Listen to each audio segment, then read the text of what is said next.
Good Friday. So what happened on Good Friday? A lot of things happened on Good Friday that we know about.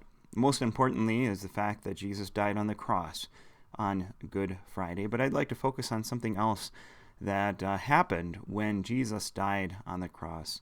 From Matthew chapter 27, verses 50 to 51. And when Jesus had cried out again in a loud voice, he gave up his spirit. At that moment, the curtain of the temple was torn in two from top to bottom.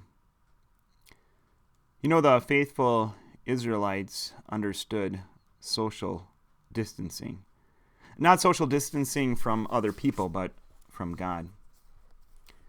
Enmity, hostility, separation. That's what entered our world when our first parents, Adam and Eve, sinned, and they disobeyed God and brought death and wickedness and evil into this world. They may have started it, but we have perpetuated it. The holy and perfect God hates sin. He absolutely hates every thankless thought, every disgusting deed, every worthless word. Sinful humans have no right to be in the presence of God. We deserve a social distancing from God in the worst kind, eternal separation in hell. God illustrated that by having the Israelites install a massive curtain that separated the holy place in the temple from the most holy place, and that's where it was symbolized that God was, his presence was. No one was allowed in the most holy place except for the high priest, and only once a year.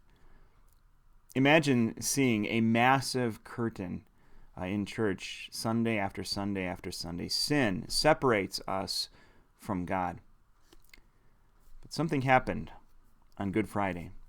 When Jesus died on the cross, that massive curtain was torn in two from top to bottom. Why?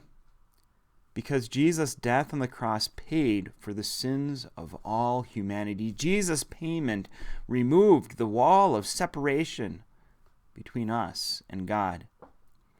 Instead of enmity and separation, you have friendship with God. Instead of hostility, you are God's dearly loved child. Today is Good Friday. We may have to be separate from one another for a time. But remember, because of Jesus, we'll never be separated from God for all eternity. I'm thankful for Good Friday, and so are you.